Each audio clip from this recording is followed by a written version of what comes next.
Hello everyone again. Today's project is using something old and something new. Now this is a baby's cot quilt. I've used doilies, I've used creams and beiges of varying shades, doilies from a tablecloth and some new fabrics. So I think it's rather nice. I'm calling it something old and something new, and I think it makes a tremendous gift, even perhaps a christening gift. So I'll show you now exactly what you need and how to start. For this project you're going to need several things. The first thing you'll need is six 12.5-inch squares of background fabric. I've chosen a cream with a tiny weeny pattern on it. You could use a tone-on-tone or a plain if you wish. The next thing you will need some doilies. Now these actually come from a tablecloth. I'll show you how that has worked. That was a tablecloth originally, and I have just cut the pieces off around there, so this piece would have been joined around the edge here. Probably the other side should be over that side, I think. But so you can see you cut the doilies out if you've got a big tablecloth. So you will need 4 of these, but 2 you are going to cut in half. So you'll have 4 half pieces and 2 whole doilies. The next thing you're going to need is the pieces you've cut off. You're going to use those. They're the pieces, remember, that you've cut off from your runner or your tablecloth. You're going to need, of those, 8. So pop that one back on here. You're going to need 8 of those pieces. Also, you'll need some tiny little pieces, little ones. These are just ones out of, I don't know what you call them, placemats or little dressing table mats. I've got 4 of those. You'll need those for decoration. I've also got some little offcuts which I'll show you how they fit in later. Now on the pattern there are templates for the applique, and there is the template for the bib. There is a little heart, that's optional, you can put it on or you can leave it off, your personal choice. And there's a template for the booties.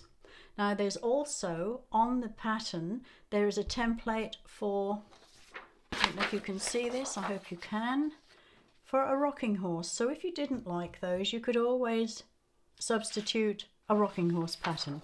So I've left that on the pattern. I actually made this quilt in 2017, I think the pattern says, yes, 2017. So it's not a new one, I'm just updating it with doilies. You will also need, the last thing, you'll need some border fabric. I've chosen a matching piece for the first border, and that will be my final border. And that should be all you need. Just remember, you need your Visifix, your iron-on applique paper. And as I said, all the templates are in the pattern for you to see. I'm actually going to take this now to a bigger table, and I'm going to lay it out for you to see how this all comes together. Okay. I've laid out my 6 12.5-inch squares on the table.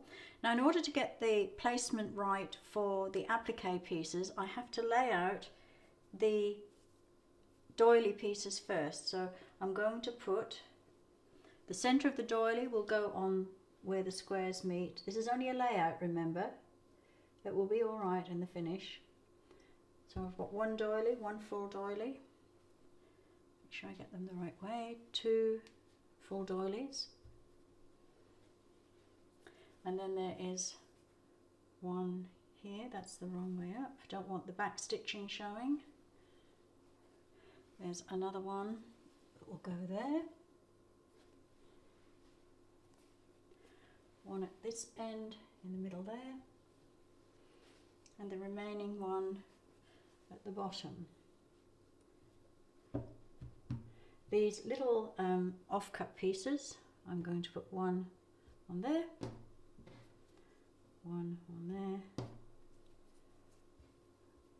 1 there,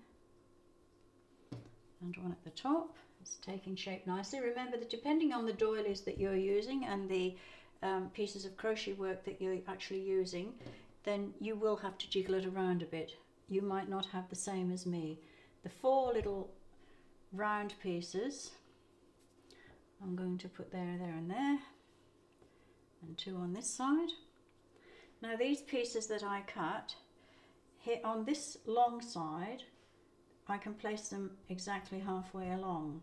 But because I have this in the middle here, when I come to put these other pieces on, I'm going to have to just put them a bit further along. Can't have them centered so much. So you've got those there. This one will be a halfway along because it's on the long side. That one will be halfway along on the long side. This one too, on there.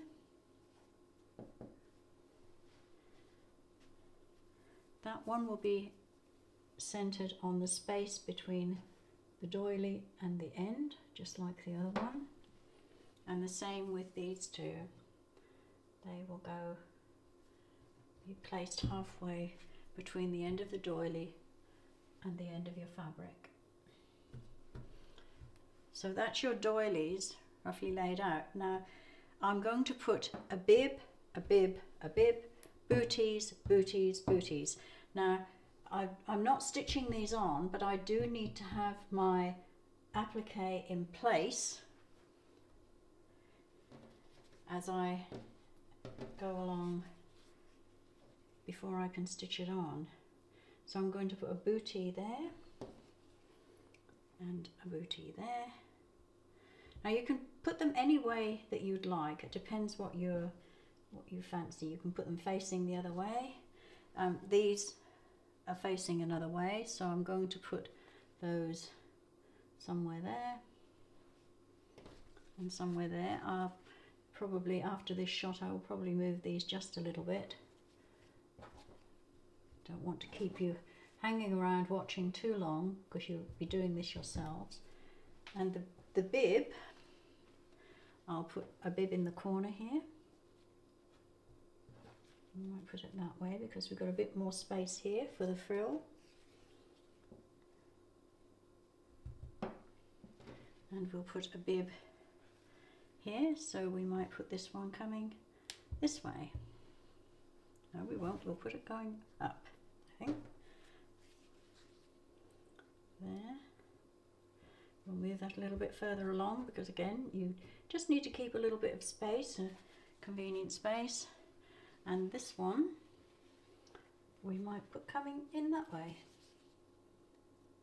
Again, moving it so you've got space on. Now I want to iron those on and applique them on. I'll just pop these two in the top here so that you get a much better idea. Put him there and there, or you can put him there and there. One, two. Just play around a little bit with them and then stand back and have a look at them, and if you like them, that's good. I've got the little hearts here for the bibs, but as I said, you can put them on or leave them off. It's personal choice.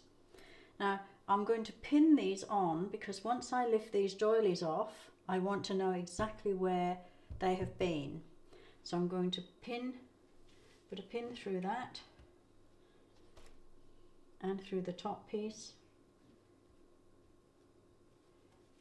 the cuff, so that when I move this, I'm going to pin them all on so that when I take the doilies off, I've still got my applique ready to iron on exactly where it needs to be.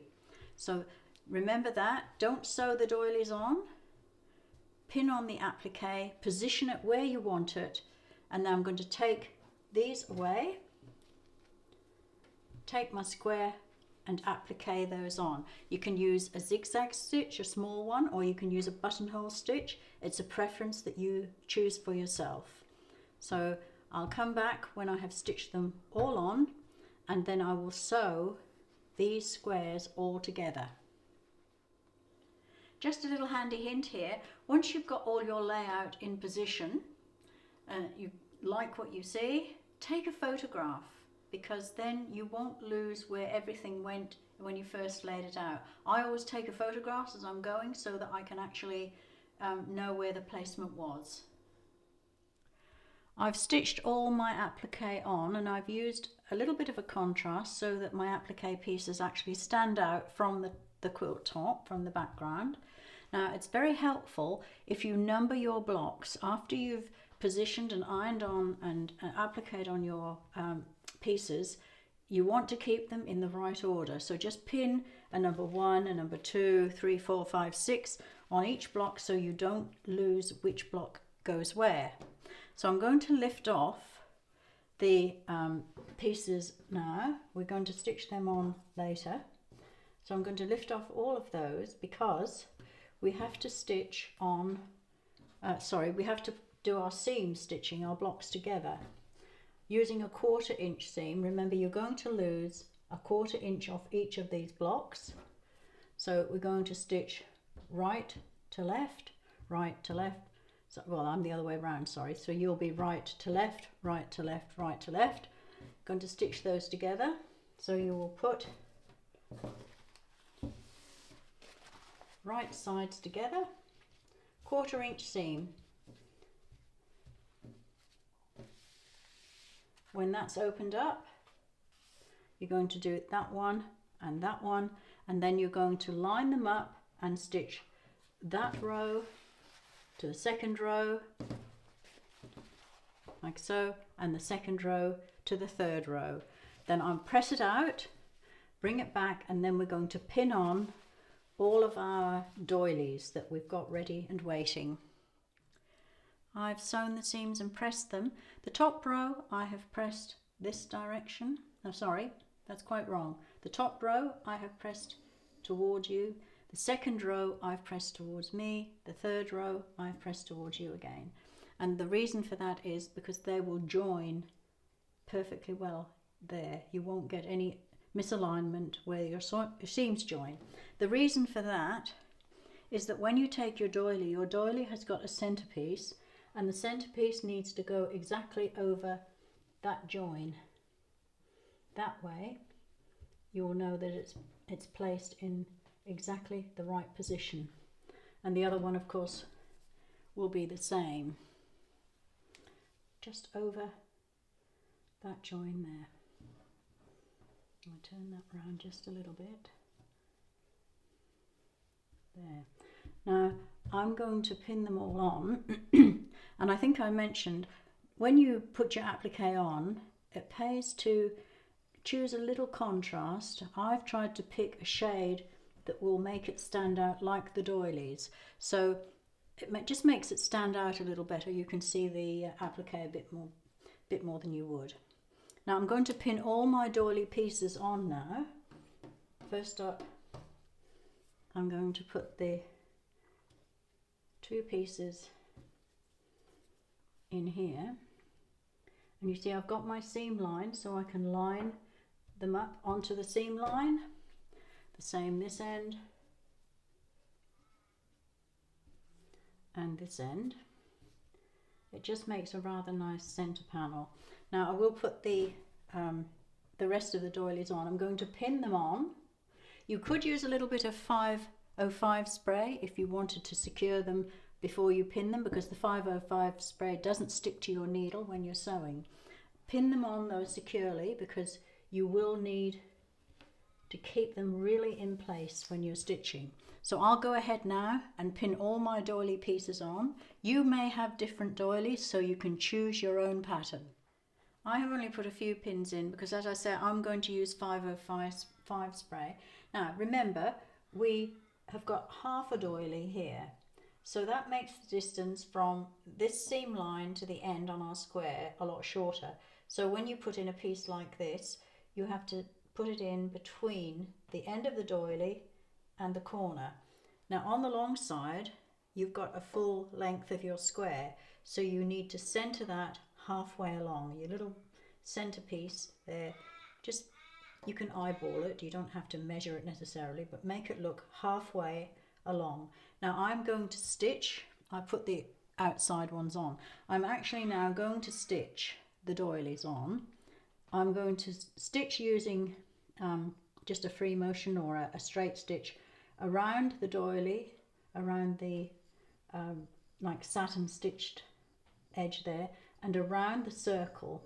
I will hand stitch these little pieces around the edge here. I just lightly hand stitch those on to secure them. Then if you wish, you can stipple or do a little bit of additional quilting in here to make it look nice. The doily pieces that are like crocheted, like these, you need to stitch up there and down there and across there, and perhaps even a line down there. Try not to leave too many pieces that can lift up. Those are just the same as the big doily, and keep them in place when you're stitching, and then when you've done that you can hand stitch any little pieces that you think might lift, or like those pieces there, crocheted, they won't come undone, but they just need securing to the top of the quilt. And then when we've done all that, give it a good press, and then we're ready to put on the borders. With all the doilies stitched down, and I will show you a little bit later about having the last loop on all of the edges of your doilies and how to keep them neat and tidy. I've got all my doilies stitched down though. I obviously haven't stippled because I haven't got any wadding or any backing on yet, which will happen. This will happen, the stippling will happen once I've done that. So the first thing I'm going to do is I am going to put the borders on, the first border.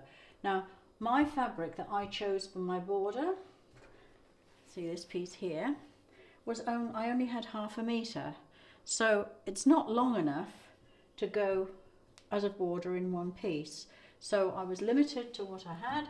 So what I've done is I've taken 3 pieces of that length and I've joined them, and then I've halved it. So I've got 1 length of what I had, and there's the join, 1/2 length, and I've cut that in half there, but that's now too long. This piece I have just done and cut. I measured through 3 points from top to bottom of my quilt, 3 points, three different points, and mine measures 36.5 inches. So I've measured it again through 36.5 inches, 3 points. So I need my first border to measure 36.5 inches on the long side. So I've cut those 2 strips, joined them, the 3 pieces, cut that in half. So I've got a long piece and a shorter piece from the seam. So what I've done is I have measured 36.5 and marked it with a little iron-on pen and cut it. This piece here, I'm going to keep the short piece on the top, and this, I will put this on the other side, but that will be the short piece, which I've marked, will be at the bottom edge. So that's just diagonally, so you've got 2 small pieces and 2 longer pieces. When I've stitched that on, I'll stitch on both the side pieces, then I will measure again from the outside edge to the outside edge for the top and the bottom pieces, and then that will be, I'll stitch the pin and stitch those on, and then that will be my first frame, my first border finished. So the first frame, the first border is stitched on, and just be careful when you do stitch on, because you've got, you can see my stitch line, but you've got different thicknesses of fabric, especially over the doilies, so pin it well and then you won't run off the edge, which is easily done. So the first border is on, I've pressed it. Always press it to the outside because this is the darker fabric. I'm going to do exactly the same thing for the second border. I measure through here, I've just measured myself, and it is 39 3/4 at 3 points across here. So I'm going to put the side borders on first, because this fabric was a piece that was a full piece of fabric, so I cut a whole piece across the fabric so I don't have to join anything. So I'll put the sides on first.